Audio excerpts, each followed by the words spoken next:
BJP காங்கிரஸை வெளியிலிருந்து அழிக்குது, திராவிட முன்னேற்ற கழகம் காங்கிரஸை உள்ளே வைத்து அழிக்கிறது.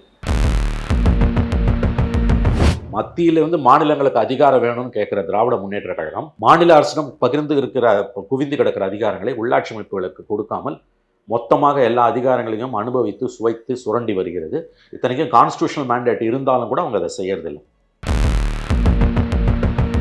திமுக தலைவர் ஸ்டாலின் என்ன சொன்னார்னா, நான் வெட்கி தலைகுனிகிறேன், அவரோட ஓப்பன் ஸ்டேட்மெண்ட்டே இருக்கு. என்னோட அதிகாரத்தை செலுத்த முடியலன்னு ஓப்பன் ஸ்டேட்மெண்ட்டே அவர் கொடுத்தார். காங்கிரஸ் இல்லாமல் ஒரு தேர்தலில் கூட திமுக வெற்றி பெற்றதில்லை. காங்கிரஸோட சேர்ந்து தோத்து இருக்குது, ஆனால் காங்கிரஸ் இல்லாமல் திமுக ஜெயிச்சதே கிடையாது. மாணிக்கம் தாக்கூர் தலைமையில் நேற்று மதுரையில் வந்து ஒரு அதிகாரத்தில் பங்கு வேணும் போட்ட தீர்மானம் ராகுல் காந்தியோட பரிபூர்ண ஆசீர்வாதத்துடன் தான் போடப்பட்டிருக்கிறது. கூட்டணி தர்மன்றது என்னங்க?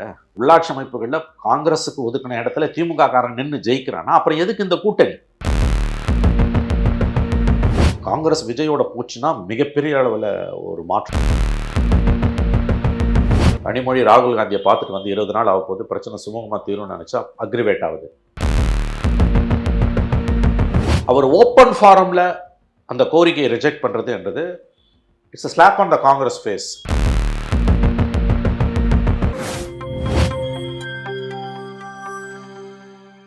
நியூஸ்பிக்ஸ் இந்தியா நேயர்களுக்கு வணக்கம். இன்றைய நேர்காணல்ல நம்மோடு இணைந்திருக்கிறார் மூத்த பத்திரிகையாளர் திரு மணி அவர்கள்.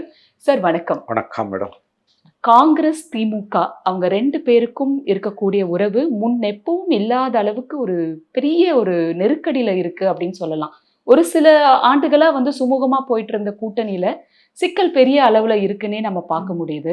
இப்போ என்னன்னா சார், பிரவீன் சக்கரவர்த்தி ஒரு பக்கம், மாணிக்கம் தாக்கூர் ஒரு பக்கம். இவர் நேற்றைய தினம் மாவட்ட நிர்வாகி மதுரையில நடந்த அந்த கூட்டத்துல ஒரு ரெசல்யூஷனே பாஸ் பண்ணியிருக்காரு. அந்த மாவட்ட அளவுல நடக்கிற ஒரு விஷயத்துல இவ்வளவு பெரிய ரெசல்யூஷன் பாஸ் பண்றதுக்கு அதிகாரம் இருக்கா அப்படின்னாலும் அங்க இருக்கவங்களோட அதிருப்தியை வந்து அது தெளிவா வெளிப்படுத்துது. எதை நோக்கி போகும் சார் இது?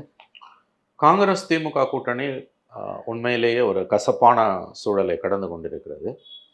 என்னை பொறுத்தவரையில் இதற்கு 90% மேல் காரணம் திராவிட முன்னேற்ற கழகம் தான்.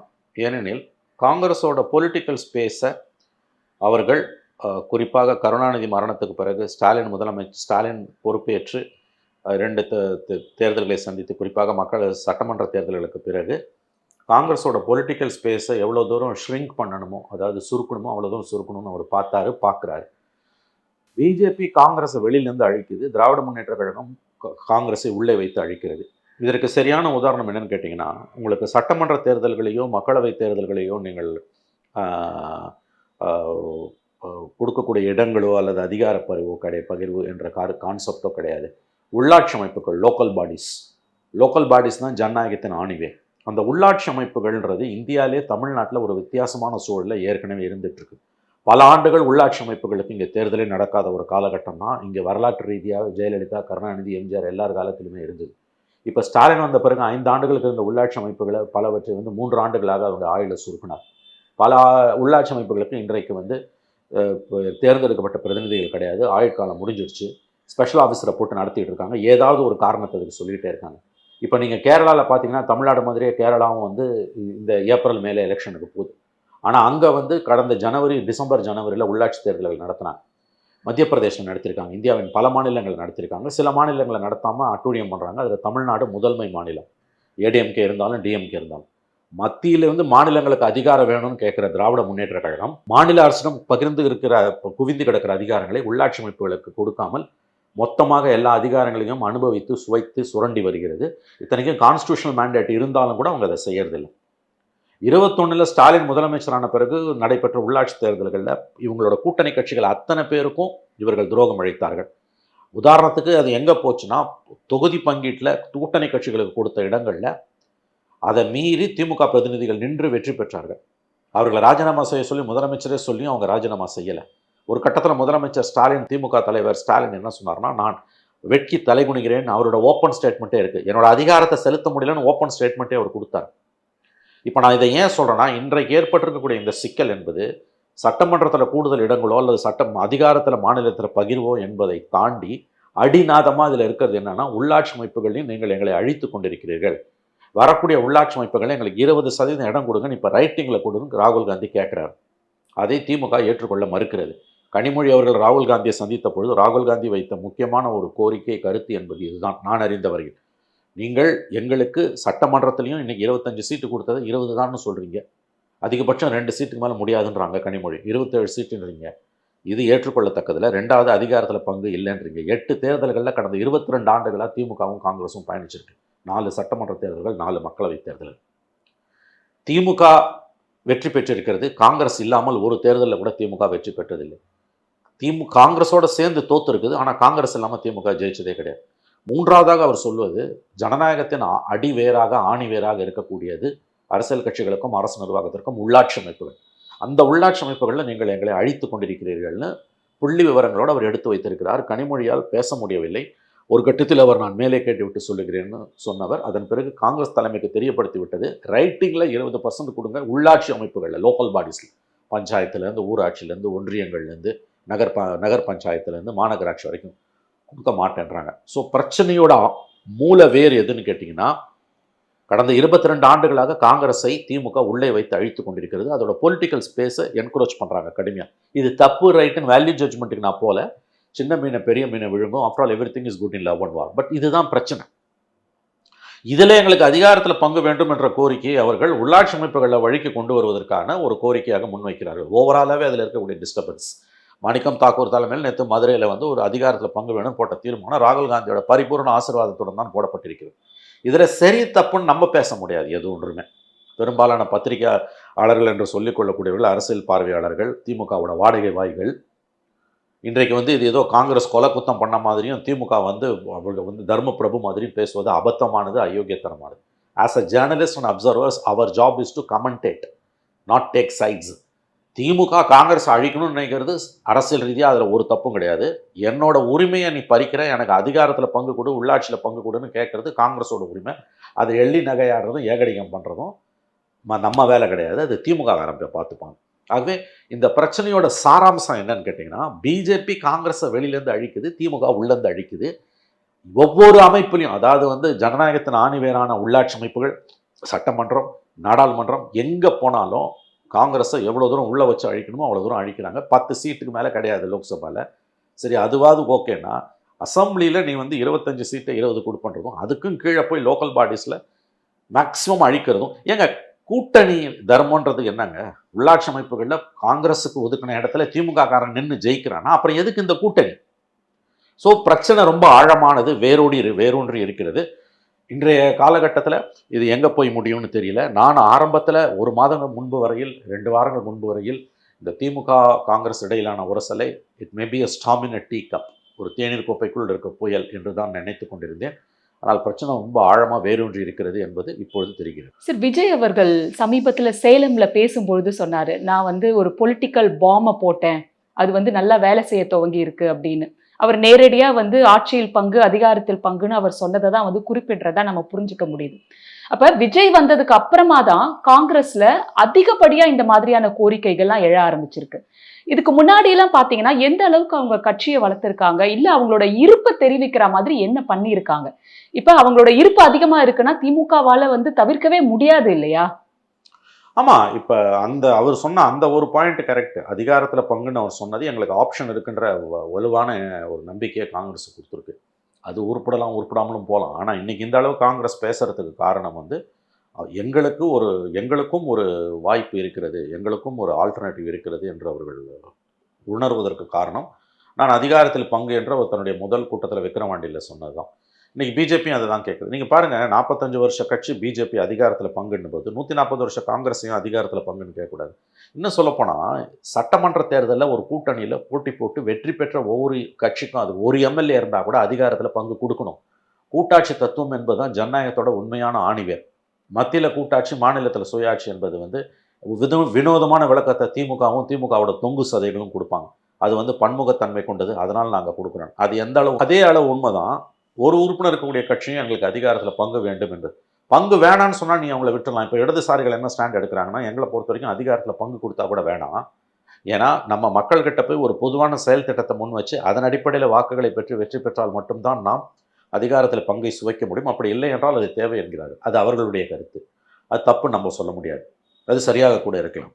ஆனால் பிற கட்சிகள் உதாரணத்துக்கு விசிகே கேட்டாங்க, இப்போ காங்கிரஸ் கேட்குறாங்க. எங்களுக்கு அதிகாரத்தில் பங்கு என்பது தார்மீக முறையில், மாரலி ஸ்பீக்கிங், முடிவெடுக்கக்கூடிய அதிகாரத்தில், ஆட்சி அதிகாரத்தில் முடிவெடுக்கக்கூடிய அதிகாரத்தில் கூட்டணி கட்சிகள் எல்லாருக்கும் உரிமை இருக்குது.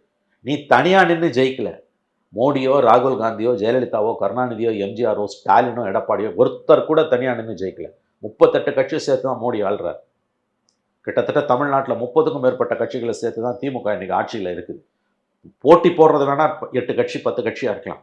ஆனால் போட்டி போடாமல் ஆதரவு கொடுக்கக்கூடிய கட்சிகள் இருக்குது, அரசியல் கட்சிகள் இருக்குது. அதே மாதிரி தான் வந்து ஒவ்வொரு கட்சியும். ஸோ இந்தியாவில் யாருமே தனியாக நின்று ஆட்சி அமைக்க முடியாது.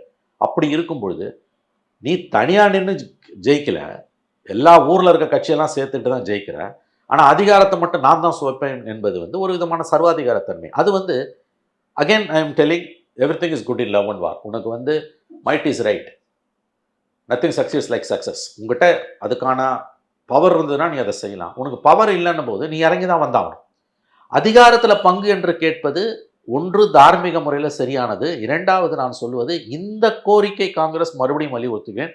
தங்களை காங்கிரஸ் தலைமை ராகுல் காந்தி என்ன நினைக்கிறார் என்றால், அது ரொம்ப நீளமான தொலைநோக்கு பார்வை.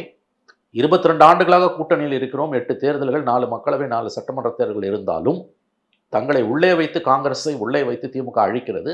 பொலிட்டிக்கல் ஸ்பேஸ் ஆங்கிலத்தில் சொல்கிறதுனா எவ்வளோ தூரம் ஷ்ரிங்க் பண்ண முடியுமோ அந்த அளவுக்கு ஷ்ரிங்க் பண்ணி என்க்ரோச் பண்ணுது. சின்ன மீனை பெரிய மீனை விழுங்குற மாதிரி திமுக விழும்பிக்கிட்டே இருக்குது. பிஜேபி வெளியிலேருந்து செய்யுது, திமுக உள்ளேருந்து செய்கிறது என்பதை புள்ளி விவரங்களுடன் அவர்கள் எடுத்து காட்டுகிறார்கள். அடிநாதம் என்பது ஜனநாயகத்தில் உள்ளாட்சி அமைப்புகள். அங்கே காங்கிரஸோட ஸ்பேஸை கம்ப்ளீட்டாக வந்து ஆப்லிட்ரேட் பண்ணுறதுன்னு எடுத்துட்டு கூட்டணி பேச்சுவார்த்தை நடக்குது. இப்போ அசம்பிளி பேச்சுவார்த்தையில் காங்கிரஸுக்கு 20 சீட்டு கொடுக்குறாங்க, 25 சீட்டு கொடுக்குறாங்கன்னா அங்கே ஒரு தொகுதியில் கூட திமுக வேட்பாளரை போட முடியாது. ஆனால் உள்ளாட்சி அமைப்புகளில் நின்று ஜெயிக்கிறாங்க. அப்போ என்ன கட்சி கட்டுப்பாடு? இவர் ராஜினாமா செய்ய சொல்கிறாரு, கேட்க மாட்டேன்றான். நான் வெட்கி தலைகுனிகிறேன்றாரு. தன்னோட அதிகாரம் செயல்படலைன்றதை அவரே ஒப்புதல் வாக்குமூலம் கொடுக்குறாரு. இது கூட்டணி கட்சி அழிப்பதல்லாமல் வேற என்ன? இதுதான் பிரச்சனையோட ஆழம். தயவு செஞ்சு புரிஞ்சுக்கோங்க. இதுக்கு பிறகு நீங்க கேட்கலாம், இந்த கூட்டணி தொடருமா தொடராதான்னு. அதுக்கு என்கிட்ட பதில் இல்லை. இவ்வளவு அவலங்களுக்கு பிறகும் கூட திமுக காங்கிரஸ் கூட்டணி மறுபடியும் அலையன்ஸ் வந்து 25 சீட்டை கூட 2 சீட்டு 3 சீட்டு கொடுத்து அவங்க கூட்டணி வச்சு போகலாம் மக்கள்கிட்ட. ஆனால் கீழே அது எந்த அளவுக்கு ஜெல்லாகும், இவ்வளவு அவலங்களுக்கு பிறகு கீழே போய் நீங்கள் சண்டை போட்டுக்கிட்டு போனீங்கன்னா அது கீழே ஜெல் ஆகுமான்றது $1 மில்லியன் கொஸ்டின். அது அடுத்த ஸ்டேஜ். அது அந்த சப்ஜெக்டோட இன்னொரு பரிமாணம். சரி, இப்போ தெலுங்கானா, கர்நாடகா 2 இடங்கள்லையும் வந்து காங்கிரஸ் உயிர்த்தெழுந்திருக்காங்கன்னு சொல்லலாம். இப்போ கேரளா, பாண்டிச்சேரி, தமிழ்நாடு இந்த 3 இடங்கள்லையும் தன்னோட இருப்பை வெளிக்கொண்டு வரணும் அப்படிங்கிறதுக்காக வேற வகையா பொலிட்டிக்கலி ஸ்ட்ராட்டஜைஸ் பண்ணணும். ஒரு செக்குலர் ஃப்ராண்ட்டை மேபி ஃபாண்ட்டை இவங்களோட விஜயோட சேர்ந்து கொண்டு வரதுக்கான ஒரு முடிவு வந்து எடுக்கப்பட்டு விட்ட மாதிரி தெரியுதுன்னு சொல்றாங்க. அது எப்படி சார்? இல்லை எடுக்கப்படுத்தாங்கன்னா சொல்ல முடியாது. தேர் இன் அ கன்ஃபியூஸ்டு ஸ்டேட். விஜயோட போகிறதுன்றது அவ்வளோ ஈஸி இல்லை. ஏன்னு கேட்டிங்கன்னா வந்து ஜெயிக்கிறதுக்கு இன்ஃப்ராஸ்ட்ரக்சர் வேணும், பொலிட்டிக்கல் இன்ஃப்ராஸ்ட்ரக்சர், ஆர்கனைசேஷன் இன்ஃப்ராஸ்ட்ரக்சர் வேணும். அது திமுக கிட்ட இருக்க மாதிரி விஜய் கிட்ட கிடையாது. இன்னொன்று, விஜய் வந்து ஒரு அன்டெஸ்டட் பிளேயர். இன்னொன்று, விஜய் அன்பிரடிக்டபிள் பிளேயர். அன்டெஸ்டட் பிளேயராக இருந்தால் கூட பரவாயில்ல, அவரோட நோக்கங்கள் என்னன்றது இன்னமும் நமக்கு தெரியல. அவர் திடீர்னு வந்து பிஜேபி நெருக்கடி கொடுத்தோன்னா காங்கிரஸை கைட்டு 234 தனியாக நிற்பான்னு ஒரு முடிவு எடுத்துட்டாருன்னா காங்கிரஸ் நடுத்தரில் நிற்கும்.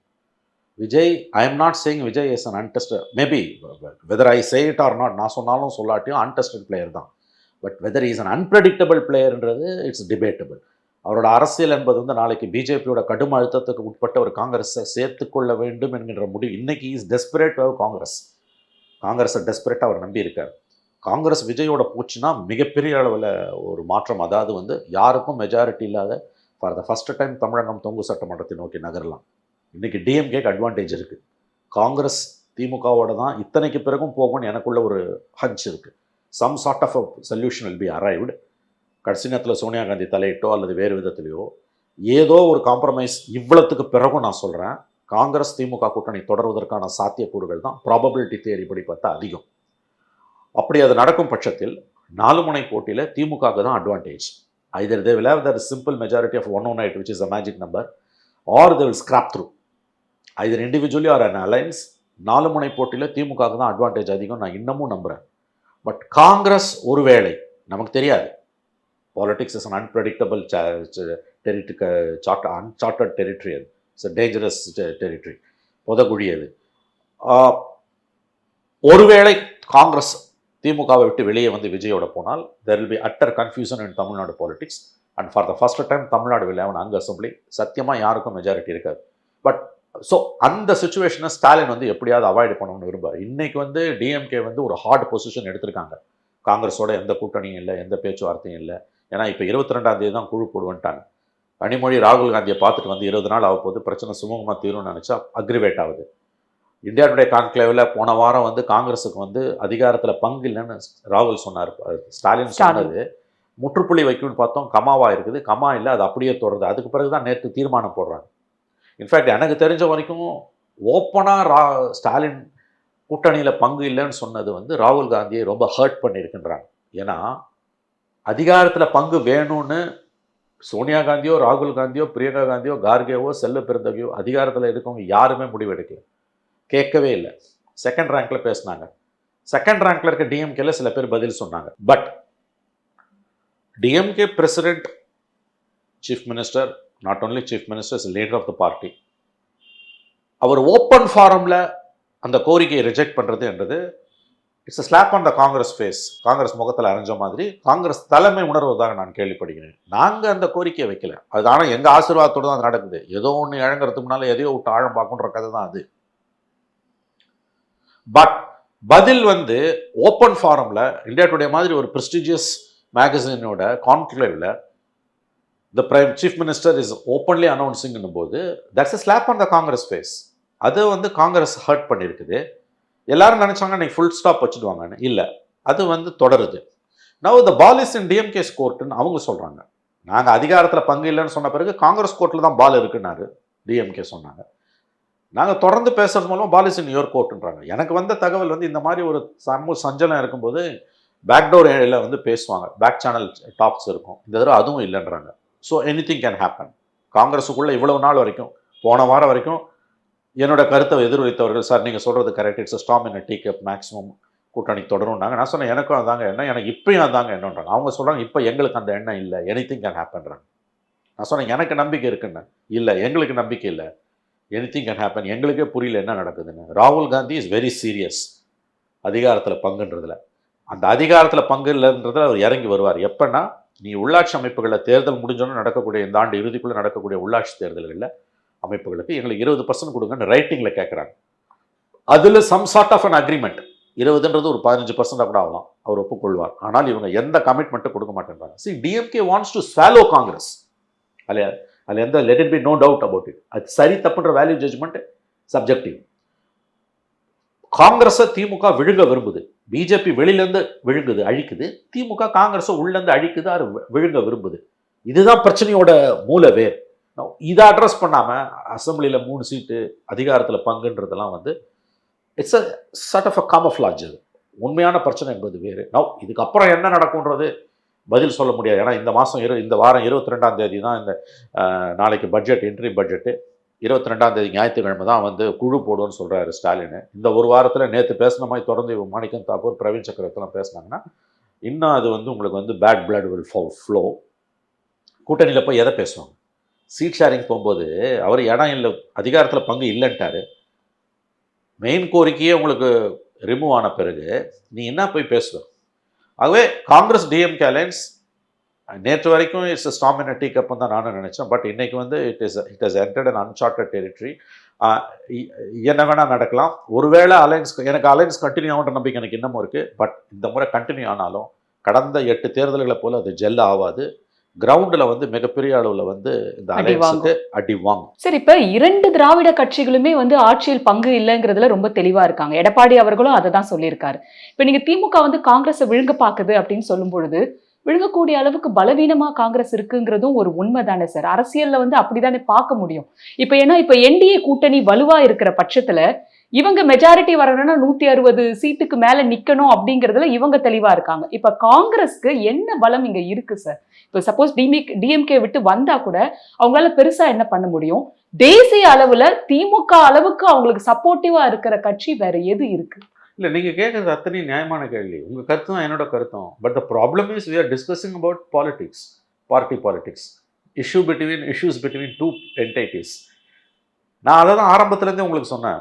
நான் திரும்ப திரும்ப அதே தான் ரிப்பீட் பண்ண வேண்டியிருக்கு. உங்கள் கேள்விக்கான பதில் என்னுடைய முதல் ஸ்டேட்மெண்ட்லேயே நான் சொல்லிட்டேன். முதல் 3-4 நிமிஷத்துலேயே நான் சொல்லிட்டேன். உங்களுக்கு வந்து 5 நிமிஷத்தில் நான் சொல்லிட்டேன். Everything is good in love and war. Art of possible. What is பாலிடிக்ஸ்னா ஆர்ட் ஆஃப் பாசிபிள். காங்கிரஸை திமுக விழுங்கணும்னு நினைக்குது. விழுங்கணும்னு நினைக்கிறதுல எந்த தப்பும் கிடையாது. விழுங்குற அளவுக்கு நீ வந்து பலவீனமாக இருக்கியான்னு ஆமாம் இருக்கேன். ஆனால் எனக்கு அப்பப்போ முதுகெலும்பு நிமிருது.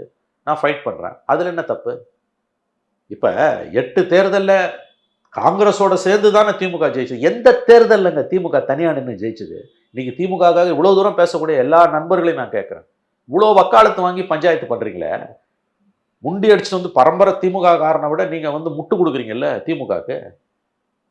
யதார்த்தத்தை பேசுங்க.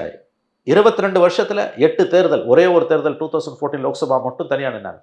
Otherwise 2004, 2009, 2019, 2024 Lok Sabha election, 2006, 2011, 2016, 2021 assembly election, 4 மக்களவைத் தேர்தல்கள், 4 சட்டமன்ற தேர்தல்கள், 8 தேர்தல்களில் காங்கிரஸோட நின்று தான் திமுக ஜெயிச்சுது. காங்கிரஸ் இருந்தும் தோத்துருக்கு. ஆனால் ஜெயிச்ச ஒவ்வொரு தேர்தலும் காங்கிரஸ் இருந்து தான் ஜெயிச்சிருக்கு. காங்கிரஸோட 4%, மேக்ஸிமம் 4% ஓட்டு தான் அடிஷ்னல் ஆடட் வேல்யூ. அதை புரிஞ்சுக்கோங்க. இவனுக்கு 30 31 இருக்கும். அந்த 4 வந்தால் தான் நீ 35 வந்தால் தான் நீ பாஸ் மார்க். அந்த 4 தனியாக போச்சுன்னா அது 234 சூன்யம், பூஜ்யம். ஆனால் நீ 70 சீட்டு 80 சீட்டுக்கு மேலே ஜெயிக்க முடியாது. ஆட்சி கட்டிலின் அருகில் கூட வர முடியாது. 60 சீட்டு ஜெயிப்பீங்க. எந்த எலெக்ஷனில் இது வரைக்கும் நீ தனியாக நின்று ஜெயிச்சிருக்க?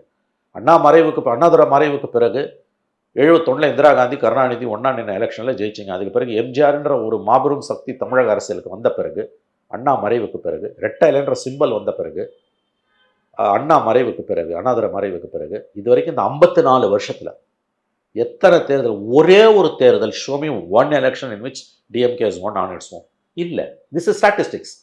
திமுக இருக்கக்கூடிய அரசியல் பலத்தாலையும் மீடியா பலத்தாலையும் ஒரு நெரேட்டிவ் அவங்களால செட் பண்ண முடியுது. எங்களால் தான் காங்கிரஸ் வாழுதுன்னு. அது உண்மை. ஆனால் காங்கிரஸால தான் நீயும் வாழுற. அது புரியும். அதில் பாத்தியதை யாருக்கு அதிகம்? திமுக தான். இந்த தடவை காங்கிரஸ் இங்கே தோத்தா ஒன்றும் கிடையாது. 60 வருஷமாக பவரில் இல்லை. அடுத்த மார்ச் வந்துன்னா வைர விழா கொண்டாடுறாங்க. 60 இயர்ஸ் பவரை இழந்து. இந்தியாவிலே ஃபர்ஸ்ட் டைம் இழந்தாங்க. இது வரைக்கும் இல்லை. இன்னும் 60 வருஷத்துக்கு வரத்துக்கு வாய்ப்பு இல்லை. 60 இயர்ஸ் பவரில் இல்லாத விழாவை கொண்டாட போகிறாங்க, வைர விழாவை. ஆனால் இந்த ஆண்டுகளில் திமுக அண்ணா திமுகன்னு மாறி மாறி தான் வந்தாங்க. இந்த தடவை தோத்தா யாருக்கு நஷ்டம்? திமுகவுக்கு தான் நஷ்டம். காங்கிரஸுக்கு என்ன நஷ்டம்? அப்போ பாத்தியதை உனக்கு தான். இன்னொன்று, நீங்கள் கட்சியோட உறவு கொள்ளும் போது சிஸ்டமேட்டிக்காக அந்த பார்ட்டியை டெஸ்ட்ராய் பண்ணுறீங்கன்னும் போது, அந்த பார்ட்டி ஏதோ ஒரு கட்டத்தில் வீழ்ச்சிக்கிட்டு அது வந்து இட்ஸ் கேஸ்பிங் பார் ஆக்சிஜன் போது அதில் என்ன தப்பு? அதை தானே ராகுல் காந்தி கேட்குறாரு. எனக்கு லோக்கல் பாடியில் நீ 20% கொடுன்றாரு. நீ 20%ன்றத 5% கூட ஒத்துப்பாங்க. லோக்கல் பாடிஸ்லையோ destroyed the part, not only காங்கிரஸுங்க, ஒவ்வொரு அலையன்ஸ் பார்ட்னர்கிட்டையும் உள்ளாட்சி அமைப்புகளில் திமுக செய்த துரோகம் இன்னமும் வடுவாக இருக்குது. நான் உங்களை சேலஞ்ச் பண்ணுறேன். நீங்கள் போய் இந்த உள்ளாட்சி அமைப்புகளில் போட்டியிட்ட இன்றைக்கி திமுக கூட்டணி கட்சிகளாக இருக்கக்கூடிய விடுதலை சிறுத்தைகள், 2 இடதுசாரிகள், இவங்க எல்லாரையும் தனித்தனியாக பார்த்தீங்கன்னா சிலர் ஆடார பேசுவாங்க. பட் எல்லாரும் including leaders of the record கொட்டி தீத்துருவாங்க. ஏன்னா உள்ளாட்சி அமைப்புகள் அந்த அளவுக்கு நாட் ஓன்லி ஃபார் காங்கிரஸ், எல்லா அலையன்ஸ் பார்ட்னர்ஸுக்கும் திமுக துரோகம் அளித்தது. அதை சரி தப்புன்னு ஆர்கியூ பண்ணுங்க, அது வேற. மற்றவன் ஏன் அமைதியாக இருக்கான்னா வேற ஒன்றும் பண்ண முடியல. வேற மாதிரி அது காம்பன்சேட் ஆகுது. காங்கிரஸுக்கும் காம்பன்சேட் ஆகுது. இதில் இன்னொரு கொடுமை என்னன்னா, தமிழ்நாடு காங்கிரஸில் இருக்க பதவியில் இருக்க எம்எல்ஏ எம்பிங்க இந்த அலையன்ஸ் வேணுன்றாங்க. போய் தொண்டர்கள்கிட்ட கேட்டிங்கன்னா வந்து 90% they don't want this alliance. ஏன்னா அவனுக்கு ஒன்றும் இல்லை. லாபம் திமுகக்கு, நஷ்டம் காங்கிரஸுக்கு. பெருந்தகை மாத்திரம் தைரியமா பேச மாட்டேங்கிறார். பேசுவார், இப்போதைக்கு பேசுவார். நான் இன்னொன்று சொல்றேங்க, இது ஒரு பெக்யூலர் அரேஞ்ச்மெண்ட். இது கூட்டணியை வச்சு ஜெயிக்கிறீங்க. ஆனால் ஒரு கட்சி ஆட்சி. இந்த அரசு செய்யக்கூடிய சாதனைகள் எல்லாம் திராவிட மாடல் ஆட்சி அவங்க எடுத்துட்டு போயிடுறாங்க. ஆனால் இந்த ஆட்சியில் நடக்கக்கூடிய அவலங்களுக்கு, டிஸ்கிரபன்சிஸுக்கு, டிமெரிட்ஸுக்கு கூட்டணி கட்சிகள் பொறுப்பேற்க வேண்டியிருக்கு. அது சாம்சங் தொழிலாளர் போராட்டமாக இருக்கட்டும், வேங்கவேல் இன்சிடென்ட்டாக இருக்கட்டும், சட்ட ஒழுங்காக இருக்கட்டும், கூட்டணியெல்லாம் சேர்த்து திட்டுறாங்க. இவங்க தான் முட்டு கொடுக்குறாங்க. ஆனால் கிரெடிட்னு வரும்போது அது 2000 ரூபாய் கொடுத்ததாக இருக்கட்டும், 5000 ரூபாய் கொடுத்ததாக இருக்கட்டும், காலை உணவு திட்டமாக இருக்கட்டும், பெண்களுக்கான திட்டங்களாக இருக்கட்டும், எல்லாத்தையும் கிரெடிட் அவங்க எடுத்துகிட்டு போகிறாங்க. இது எந்த விதத்துல இதுவும் குத்துது. இது எல்லாமே பொலிட்டிக்கல் ஸ்பேஸில் மிகப்பெரிய தாக்கத்தை ஏற்படுது. So the problem is very deep. தங்களை பிஜேபி வெளியிலிருந்து அழிக்கிறது, திமுக உள்ளே வைத்து அழிக்கிறது என்ற எண்ணம் காங்கிரஸ் தலைமைக்கு, குறிப்பாக ராகுல் காந்திக்கு புள்ளி விவரங்களுடன் எடுத்து வைக்கப்பட்டதால் அவர் உள்ளாட்சி அமைப்புகளில் அதிக அதிகாரத்தை கேட்கிறார். வெளிப்படையாக அடுத்த அசம்பிளியில் கேட்குறாரு. பிரச்சனை அசம்பிளி கிடையாதுங்க, லோக்கல் பாடிஸ். அந்த பிரச்சனை யாரும் அட்ரஸ் பண்ண தயாரில்ல. இதுக்கப்புறம் என்ன நடக்கும்ன்றது $1 மில்லியன் கொஸ்டின். என்னிடம் பதில் இல்லை. சார், விஜய் அவர்கள் சேலம்ல சொன்னாருல்ல, கூட்டணி ஆட்சினா திமுக ஒத்துக்கவே ஒத்துக்காது, ஏன்னா மொத்தமா அவங்களே கொள்ளடிக்கணும், இவங்களையும் சேர்த்து எப்படி ஷேர் பண்ணிப்பாங்க அப்படிங்கிற ரீதியில அவர் பேசினாரு. ஓப்பனா இப்படிதான் அப்படின்றத 100% விஜயோட ஸ்டேட்மெண்ட் நான் ஒப்புக்கொள்கிறேன். அதுக்கு மேல அதில் ப்ரிஃபிக்ஸ் சஃபிக்ஸ் போடுறதுக்கு வார்த்தைகளே இல்லை. அவர் சொன்னது அத்தனையும் 100% உண்மை. அதை சொல்றதுக்கு அவருக்கு தகுதி இருக்கா, அவர் ஆட்சிக்கு வந்தால் ஒழுங்கா இருப்பாருன்னா அதெல்லாம் வேற. பட் நீங்க சொன்ன அந்த விஜயோட அந்த ஸ்டேட்மெண்ட் 100% ட்ரூ. 100% நான் அதை ஏற்கிறேன். நன்றி சார், பல தகவல்கள் பகிர்ந்துக்கிட்டீங்க. நன்றி. வேறொரு நேர்காணல சந்திப்போம்.